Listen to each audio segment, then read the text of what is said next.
Hey skiers, I'm Jeff from SkiEssentials.com. Welcome to our 2026 ski test. We've got a new ski here. This is the Volkl Revolt 86. The Revolt line is huge. It goes from like 81 all the way up to 121. There's a ton of different skis in it, but this is kind of the heart and soul of the Revolt line in a lot of ways. This is their true competition level slopestyle or park ski, this Revolt 86. So all new ski for 2026. They did a really good job with the design, kept it supportive, but also brought the swing weight down a little bit. You know, they worked with a lot of their athletes, a lot of the best slopestyle skiers in the world, and asked them what they wanted, and this is the result. So pretty simple ski and how they build it. Just a multi-layer wood core in this ski. No other real major additives, just some fiberglass and some epoxy to hold it all together. One thing that's a little bit interesting is we do have vertical sidewall underfoot, and then it kind of tapers into cap construction in the tips and tails, which is kind of nice to have for a park ski, increasing durability up here in the extremities where you're going to be getting chips and little delaminations on other skis or skis with more vertical sidewall through that portion. So kind of nice that they did that. It also helps them thin the core profile out just a little bit. That's resulting in that lighter swing weight that's pretty important in this ski, but it's still pretty supportive. This is a 180 centimeter length.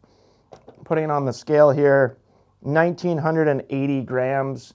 And you know, looking at the flex pattern, it's not just a noodle. There's some substance here, and that's something that was reflected in the feedback from our testers at our test, which I strongly encourage you to read in totality because we got some great feedback on this ski.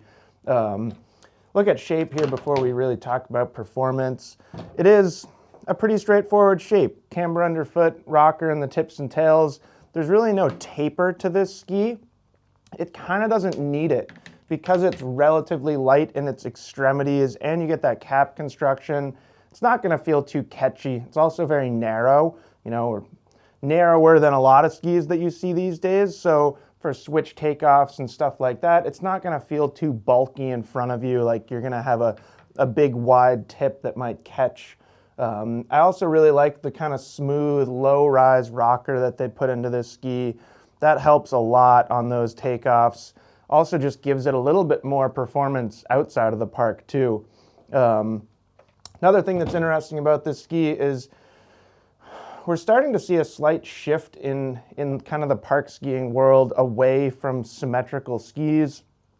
There are still some, and there are some skiers out there that still prefer it, but this is 120, 86, 110, and that was the choice of Volkl athletes. So it's a little bit interesting that although this is the, you know, kind of highest level competition ski that they make, it's not truly symmetrical, a little bit different than what we've seen in past years.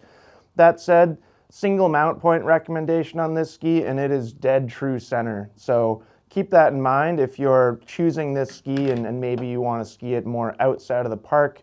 You could consider going back from there. So really cool ski. You could say it's pretty one-dimensional. You know, it's designed for park use and it's designed for competition park use, really. Outside of that, it's going to be a pretty decent mogul ski. I would say that's its highlight as an all-mountain ski, but really the story here is that this thing is most at home in the park. And we had a number of different people ski it at our test. One of those was a young gentleman named Ryan Nagel, no relation to me, surprisingly. And he is a high-level park skier, competes at a very high level, and he got on this ski and gave it some really good scores. You know, we didn't see like tremendously high scores for things like torsional stiffness or flotation, which isn't surprising, but really good scores for quickness, maneuverability, playfulness. And then something that Ryan said that I thought was really insightful is that he thought any ability level could ski this ski. So if you look at Volkl's catalog or this ski when it's displayed on their website, they're kind of saying that it's more for the expert professional tier, which makes sense given it's their competition ski. But these narrower skis, wood core skis, they're pretty darn approachable. So I agree with Ryan that just about anybody could ski this and it's not going to feel overwhelming or overpowering, but then you do get that like expert professional level performance out of it for park skiers. And then Ryan added to that feedback that there is some substance here. So you look at it, you know, if you were to walk up to this ski on a ski wall, your first impression, seeing the cap construction and pretty narrow, might be that it's a kind of a soft flexing noodle, but those high-level slopestyle skiers, they go massive and they need a ski that's going to support them on landing, and this is a ski that absolutely can do that. So really cool ski, definitely more focused on park performance than anything else, but like I mentioned, could be a super fun like spring mogul bump basher ski too. So that's it. That's the Revolt 86 from Volkl. Let us know if you have any questions about it, and we'll see you out there on the slopes.